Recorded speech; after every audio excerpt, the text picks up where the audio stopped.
pessoal, hoje nós vamos ter uma aula que complementa a aula anterior do circuito RLC e agora nós vamos ver como é que fica esse comportamento do circuito em oscilações forçadas. Nós vimos a aula passada as oscilações livres, onde as cargas oscilavam e a fonte de tensão era zero, né? Era nula no caso da aula passada. E a equação que descrevia as oscilações livres era uma equação diferencial de segunda ordem, homogênea. O que nós vamos ver hoje é as chamadas oscilações forçadas, que seriam oscilações onde nós temos, do ponto de vista matemático, uma diferença em que essa equação diferencial ela não vai ser mais homogênea, porque agora a fonte de tensão não é mais constante ou igual a zero, e sim uma função que oscila com o tempo. Então, no caso da aula passada, a gente tinha uma pilha que fornecia uma tensão constante. Hoje, nós vamos ver que tipo de exemplo que nós temos de fontes de tensão que não são constantes. É, por exemplo, a fonte de tensão que tem na sua tomada, que é uma tensão alternada. E o símbolo que nós vamos usar para a tensão alternada é esse símbolo que vocês estão vendo aqui. Então, a partir de agora, o nosso circuito RLC vai ser com uma fonte de tensão e essa corrente alternada, essa fonte alternada, ela pode ser descrita como uma função cosseno com uma frequência definida por esse ômega. Então, a nossa equação diferencial, ao invés de ser igual a zero, vai ser igual ao V, né, que é a fonte de tensão alternada. Isso significa que a equação ela não é homogênea.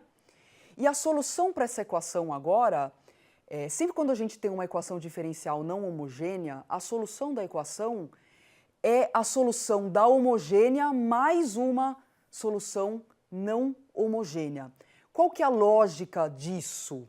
A gente tem uma equação homogênea e uma equação não homogênea. Se você fizer, por exemplo, uma igualdade, como vocês estão vendo aqui, tem um igual a zero e tem um igual a uma... Veja que tem um código de cor aqui, né? O que está em amarelo é o não homogêneo e o que está em azul é a parte homogênea.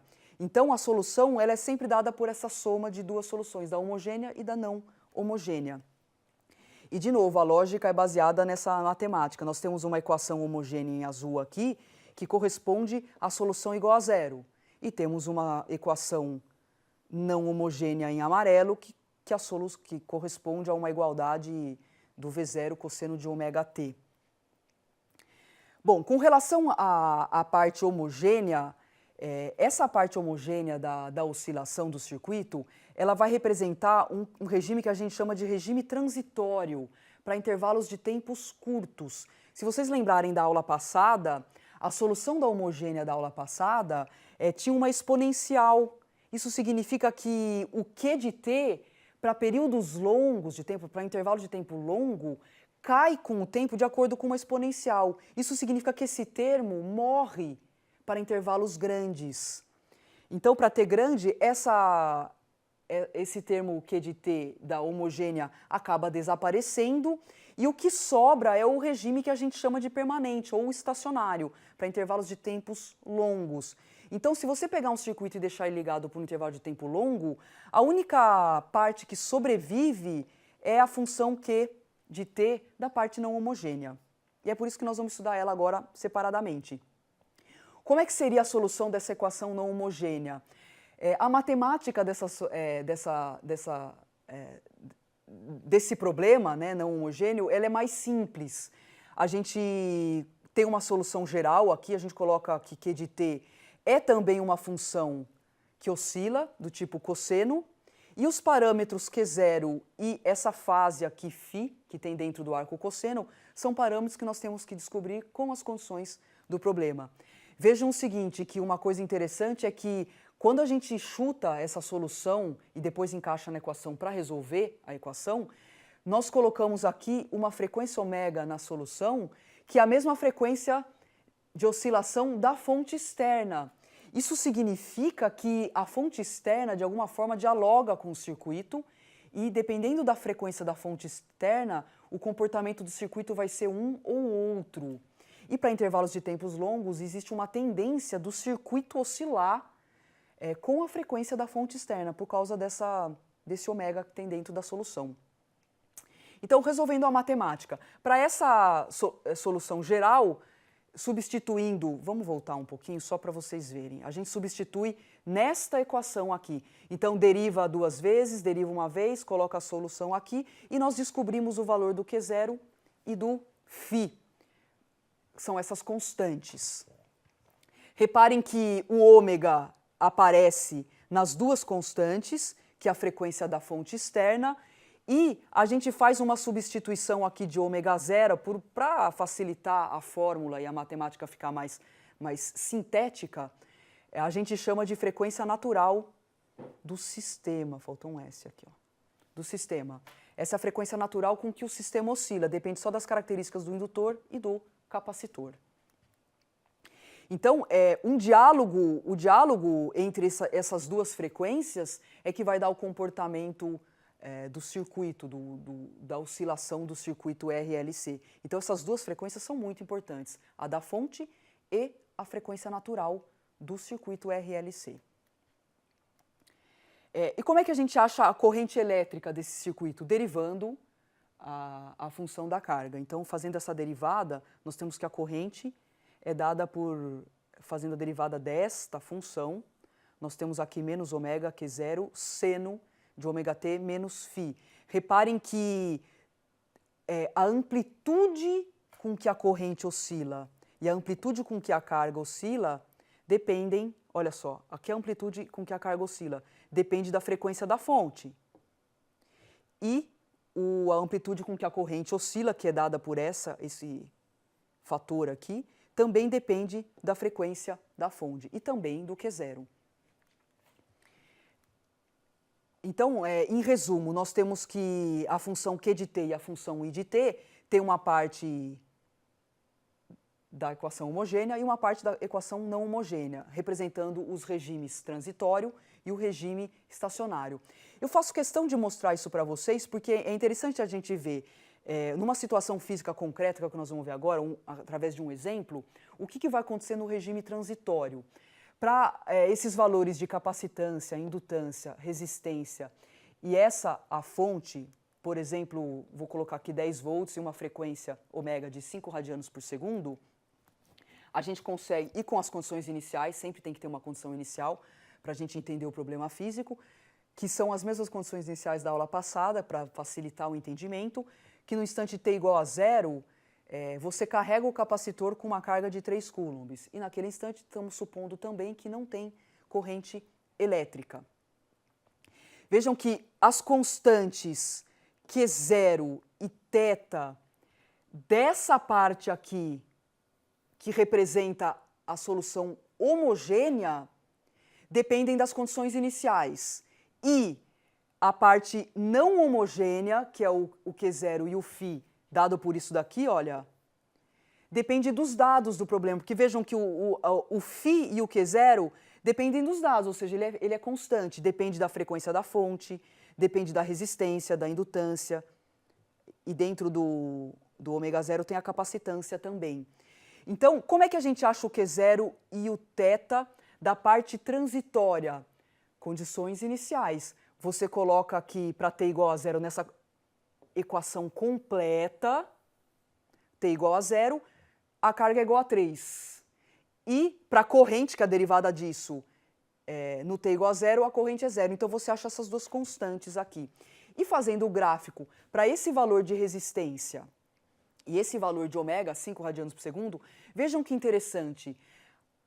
A solução completa que engloba a parte transitória, né, o regime transitório e o regime permanente, o gráfico fica dessa forma aqui. Se você coloca esses valores, por exemplo, numa função do Excel, que foi o que eu fiz, isso é bastante interessante de vocês fazerem.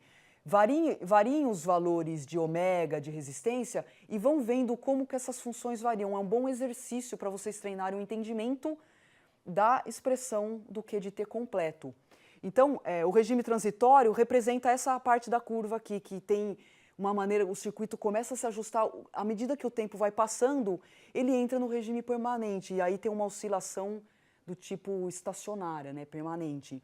Vejam que isso demora um intervalo de tempo, depende dos valores das constantes do circuito, e a amplitude com que a carga oscila depende também da frequência. Vejam que para uma outra situação onde eu diminuo a frequência, por exemplo, agora a frequência da fonte é 3 radianos por segundo, também tem uma parte transitória, mais ou menos por aqui.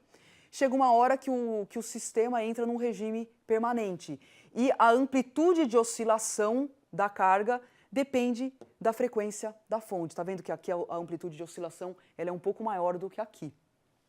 Isso é uma maneira da gente entender esses dois regimes. Agora, como é que a gente entende? É muito comum a gente fazer gráficos de corrente ao invés de carga. Por quê?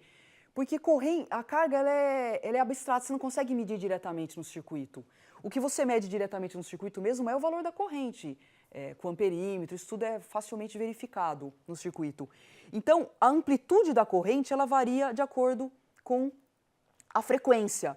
Pegando aqui, olha, a amplitude da corrente, ela depende de ômega e da carga inicial, sendo que a carga inicial é dada por esta expressão aqui.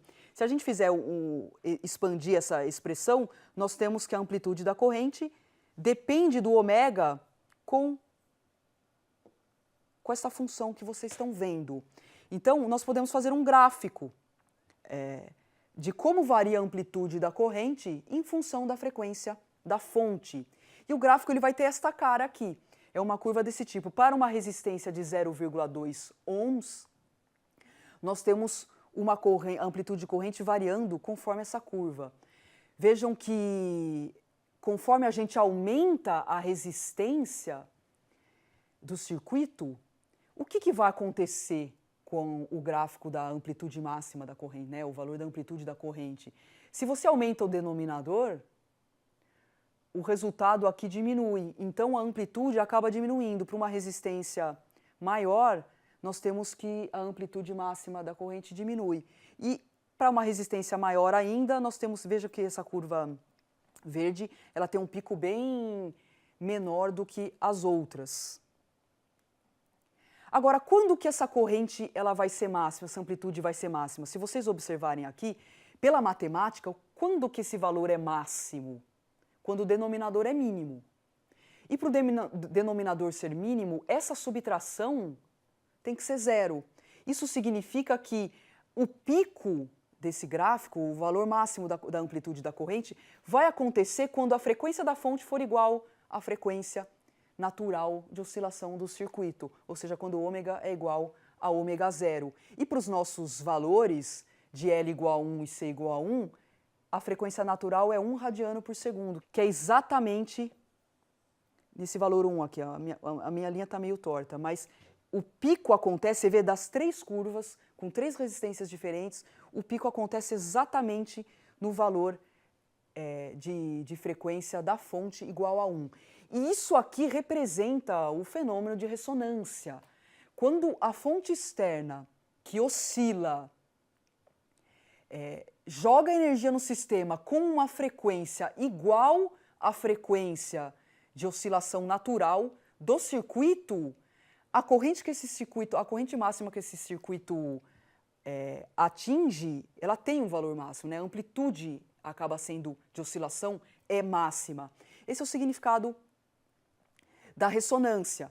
Então vejam que o fenômeno de ressonância acontece quando a frequência da fonte é igual à frequência natural do circuito.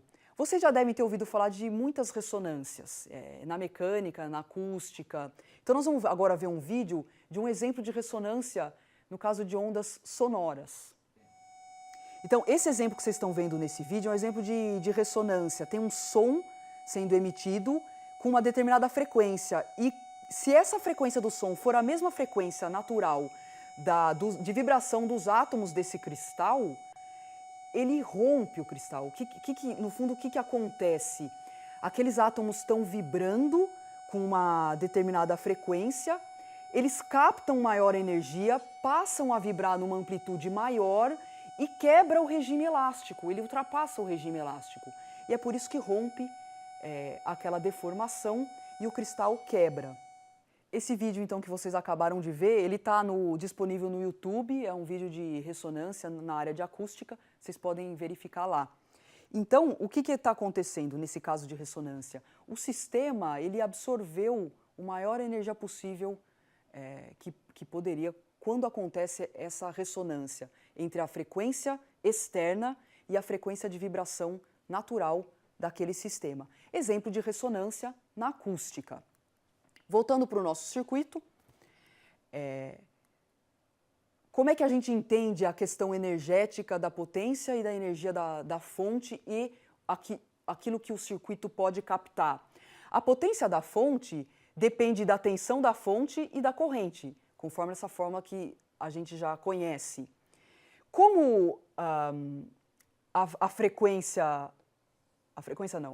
o potencial da fonte é uma cossenoide, depende de ômega e a frequência de oscilação do ômega, para cada ômega nós vamos ter uma potência fornecida pela fonte para o sistema. E, como é uma cossenoide, a potência média que a fonte fornece para o sistema é a integral dessa função num período completo, por isso que a gente integra, pelo fato de ser um cosseno aqui. Então, a integral num cosseno de um período completo, nós vamos ter uma potência média que é dada por essa função aqui. Vejam que depende da frequência da fonte, conforme eu estou circulando aqui, aparece a frequência da fonte.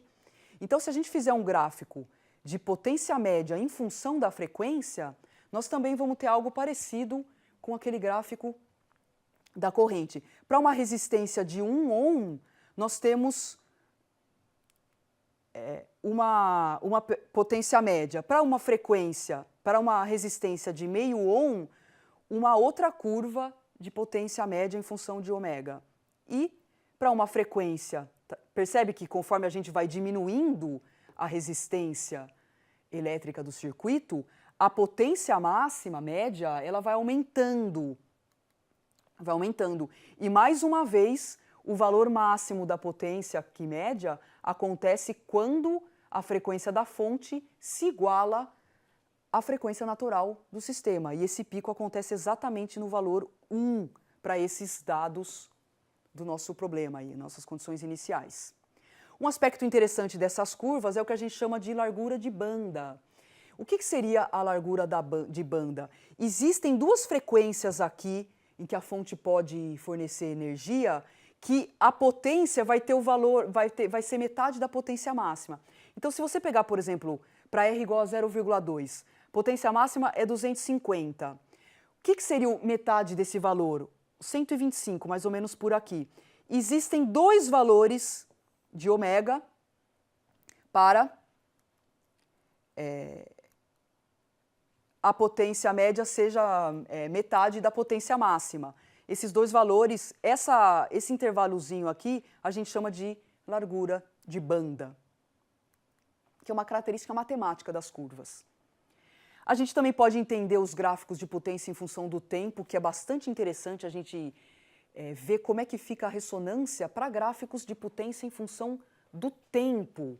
Relembrando que a potência é o produto da corrente vezes o potencial, né, fornecido, e a corrente é dada por essa expressão e o potencial, né, a DDP da fonte alternada, dada por essa expressão.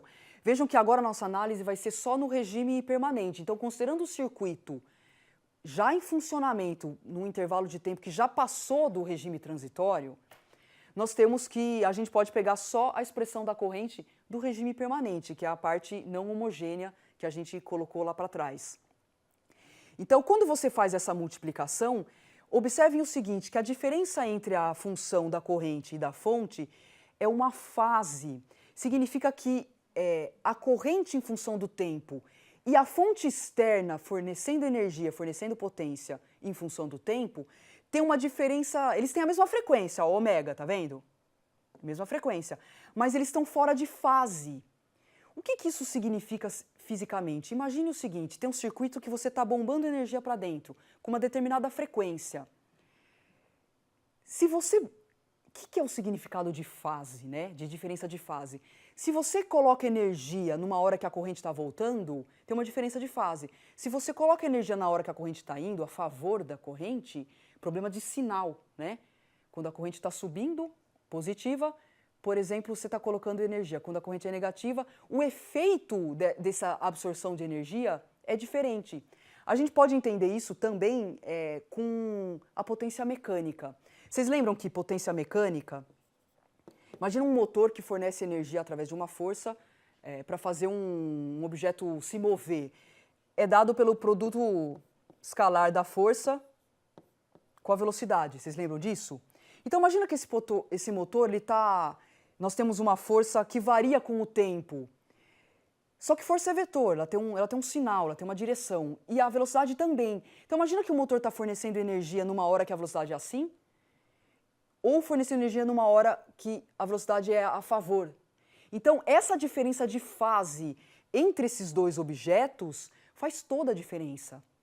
Porque na absorção de energia, na eficiência do fornecimento de energia.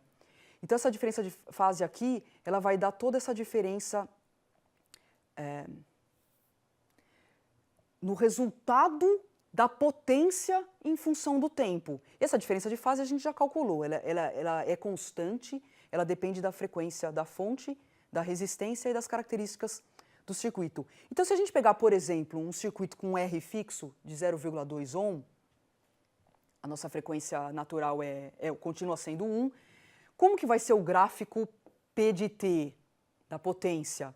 É um gráfico que tem essa cara aqui. Repare o seguinte, que tem partes do gráfico que a potência é positiva e tem partes do gráfico que a potência é negativa. Por que que isso é assim? É exatamente essa diferença de fase que eu falei há pouco. Quando a fonte está fornecendo energia e o V e o I estão em fase, dá um resultado sinal, né? Mesmo sinal, potência positiva. Quando a fonte está fornecendo energia e a corrente é negativa, diferença de fase, sinais opostos, vai dar uma potência negativa. Então, aqui, nessa parte positiva do gráfico, o sistema está absorvendo energia. E na parte negativa, o sistema está devolvendo energia. Então, não tem uma captação de energia de maneira eficiente. Isso para uma frequência da fonte externa de 0,9 radianos por segundo. Se a gente aumenta um pouco a frequência da fonte externa, por exemplo, 1,1, vejam que eu peguei dois valores que estão próximos da frequência de ressonância. A frequência de ressonância é 1. Eu peguei o 0,9 e o 1,1. Para 1,1 ainda não é ressonância, porque a frequência externa é diferente da frequência natural. Nós temos também uma oscilação diferente, temos um valor de potência máxima fornecida pelo sistema e absorvida pelo sistema um pouco maior, temos ainda um valor negativo nesse gráfico e a potência é dada por isso daqui. Agora, se eu pegar exatamente a frequência de oscilação da fonte externa igual à frequência natural do sistema, que é o fenômeno da ressonância, olha como fica o gráfico da potência em função do tempo. Olha que coisa interessante, a parte negativa desaparece, porque fica tudo em fase. A fase, na verdade, ela fica exatamente π sobre 2, 90 graus. Então, as duas funções, corrente e V de t, se igualam do ponto de vista de fase. Então, todo o circuito consegue absorver a energia, ou seja, a energia máxima absorvida, potência absorvida máxima. Não tem partes negativas. E, além disso, de não ter partes negativas, nós temos que a amplitude, olha só, a amplitude da potência, o valor máximo da potência, ele é maior do que nos outros dois casos. Então, tem dois diferenciais. A amplitude é maior e não tem potências negativas que fazem aquela diferença de fase entre fornecer energia e aceitar a energia do sistema. Isso, você vê que, do ponto de vista gráfico, é interessante a gente ver a ressonância assim, porque a matemática ela não mente. Então, o significado desse gráfico é exatamente isso, a absorção máxima de energia. Então, se a gente pegar o aspecto da energia, como é que a gente calcula a energia de um sistema? A energia está relacionada com a potência através da integral, né? Vocês lembram disso? Se a gente pegar um ciclo completo, de um intervalo de tempo qualquer até um período completo, a energia vai ser a integral da função P de t dt. E no ciclo, a gente pega o regime permanente, né? Porque onde não tem problema do transitório, já estamos considerando o circuito funcionando já há um tempo longo. E essa integral, ela representa a área. Então, o que a gente vê aqui? Para esse gráfico de potência em função do tempo, com uma frequência de 0,9 radianos por segundo, o que seria a energia absorvida pelo sistema? Vejam que nós temos uma área positiva e uma área negativa aqui. Então, num ciclo completo, a energia ela acaba dando essa subtração da área positiva com a área negativa. É menos energia. Se a gente tem a ressonância, olha só, nitidamente a área aqui, que representa a energia, ela é maior. Então, o sistema está absorvendo mais energia, não só pelo fato de não ter partes negativas, como também do pico da potência ser maior para esse ciclo. Então, é uma maneira de ver a ressonância do ponto de vista gráfico. O circuito está captando o máximo de energia que é possível. E o que nós temos de aplicação nesse aspecto da ressonância? Quando a gente fala captar energia, de uma certa forma, aquele circuito está captando informações. Não sei se vocês já pararam para pensar nisso, mas, por exemplo, você pega ondas eletromagnéticas, aqui tem ondas de todas as frequências possíveis. Está vindo onda. Nesse ponto do espaço aqui, está passando todas as informações que você pode imaginar, de todos os tipos, de todas. O que faz, por exemplo, um aparelho de um radinho, ou mesmo o celular, aparelho celular, captar uma única frequência, uma única informação? É o fenômeno da ressonância. Então, quando você tem um circuito aqui com uma frequência natural e uma frequência externa, né, uma onda eletromagnética externa, você sintoniza com a mesma frequência que a frequência natural, aquele circuito ele vibra com a maior energia possível e isso resulta numa captação de informação. Quando você põe um chip no seu celular, imagina, todas as linhas telefônicas, todas as linhas celulares estão passando aqui, neste momento.